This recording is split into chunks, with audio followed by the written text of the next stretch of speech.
Welcome to Mr. Giant Reacts and Ting and Ting and Ting. I'm Mr. Giant and I'm back with another reaction for you, and we going back to Ireland, all right? And this one is called, okay, I'm probably going to mispronounce this year.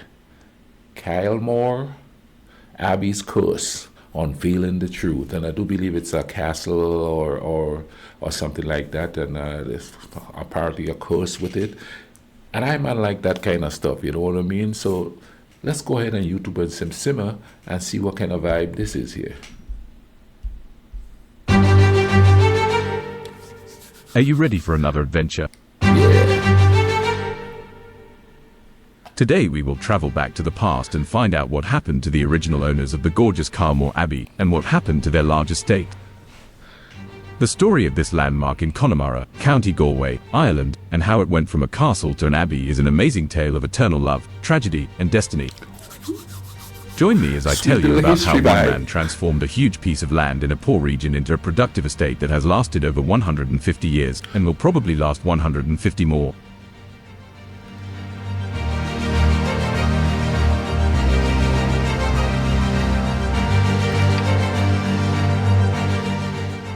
Mitchell Henry was an English businessman, politician, and philanthropist born in 1826, in England.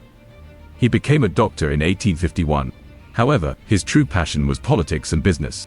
In 1849, Mitchell married Margaret Vaughan in the parish church of St. Peter's in Dublin.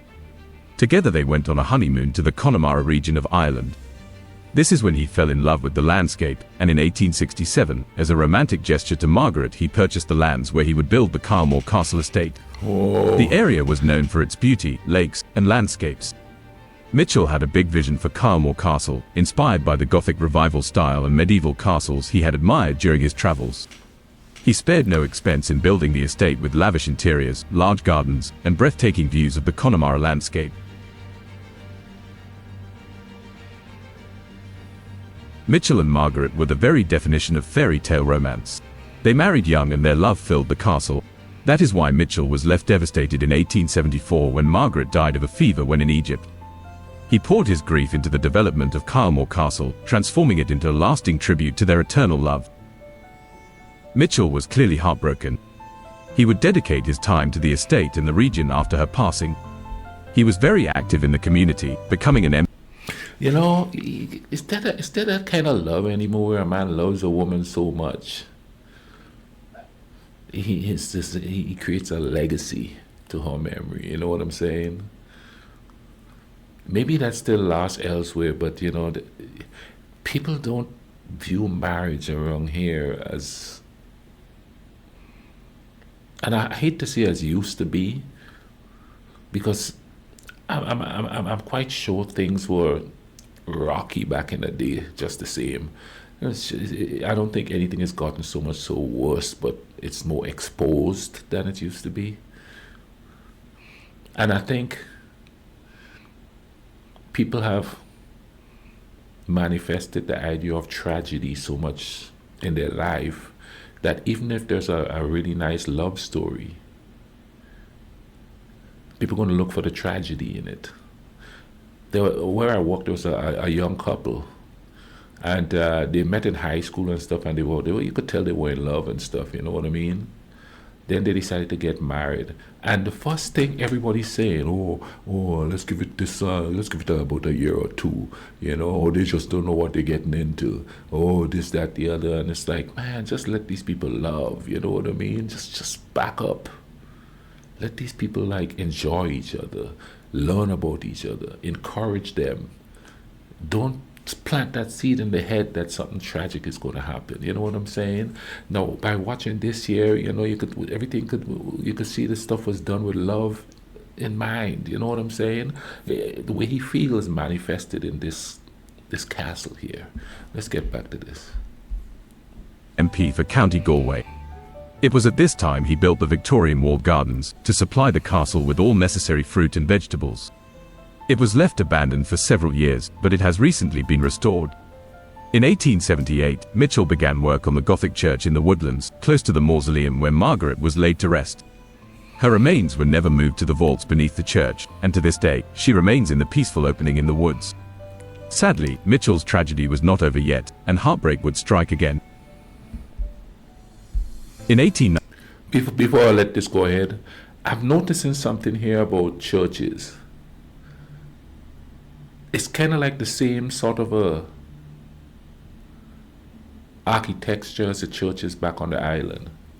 And you know, now that I saw the church, I remember that most of the priests that were in my parish, St. George, the church, the Catholic priests, they were Irish. There was a couple of Irish nuns and a couple of Irish priests. That's mainly where they came from. Later on, they came from different places like Africa and, you know, and other places. But when I was a kid growing up and I went to Catholic school, most of the nuns and the priests were Irish. And I saw the church because that church kind of looked, the interior and everything kind of looked like the church I went to when I was a kid, and that's what brought back that memory. 92, his daughter Geraldine was killed while out for a short carriage ride with her daughter, Elizabeth, and the baby's nurse. Her daughter and the nurse survived. This was probably the event that destroyed Mitchell's connection to the castle and started his steady decline. By this point, the estate must have seemed more of a curse than a blessing for him. He had never really recovered from the loss of his wife, and Kylemore was not his only estate.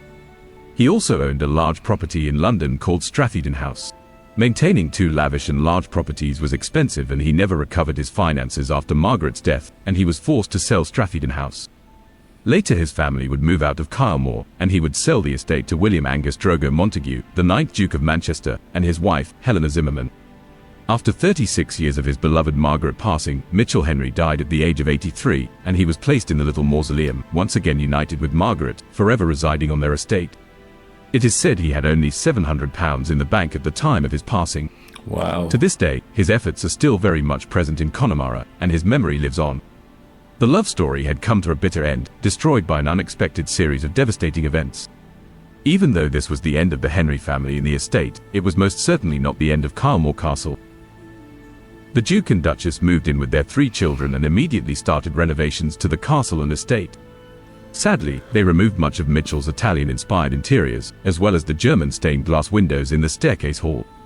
They went so far as to rip out much of the Italian and Connemara marble. The locals saw this as a desecration of the memory of the much-loved Margaret Henry and her beloved castle.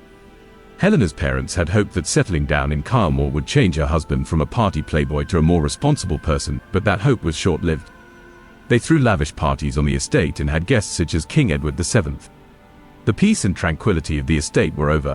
After her father's death in 1914, they left Kylemore, and local stories claim that it was not due to his death, but that the Duke had lost the castle in a late-night gambling session. Once again, financial difficulties led to the estate being put up for sale. The estate caught the attention of a group of Belgian Benedictine nuns. They were forced to flee their convent in Ypres, Belgium, due to World War I, and they were in search of a new home where they could continue their religious life and educational work. Eventually, Kylemore Castle found its true purpose when it was purchased by the Benedictine nuns in 1920.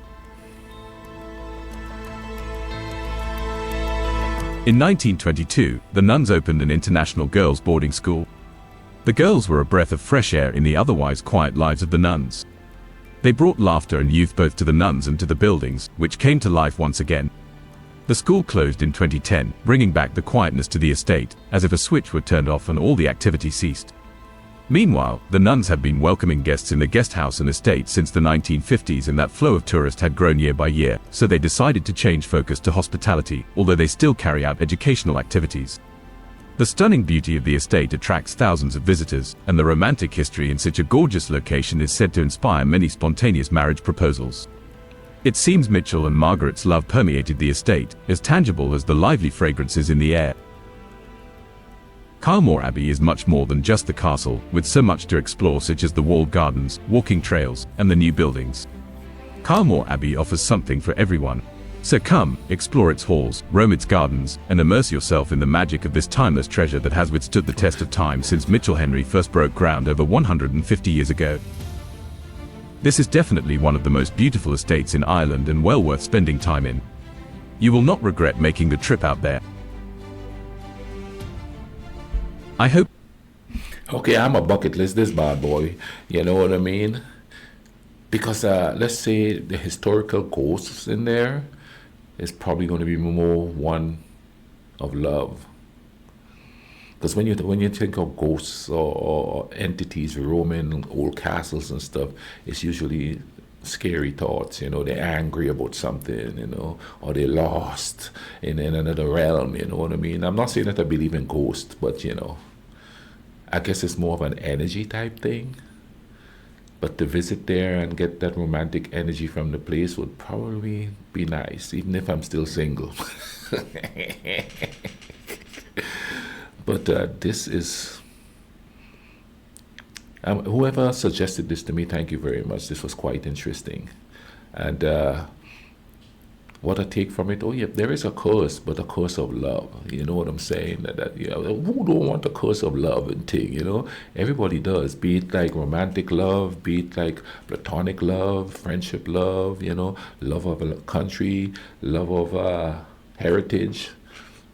Who don't want love? You understand what I'm saying? Thing. But if you enjoyed this reaction, drop a like on the video, comment down below.